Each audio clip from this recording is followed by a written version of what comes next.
बात करेंगे कराची की।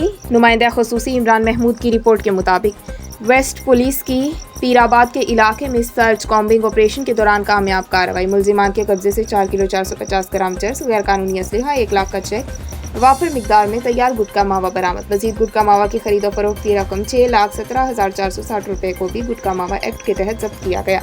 टारगेटेड ऑपरेशन के दौरान 4 मुलजिमान को गिरफ्तार किया गया, जिनमें 2 मनशियात सप्लायर, 1 स्ट्रीट क्रिमिनल और 1 गुटखा मावा डीलर शामिल हैं।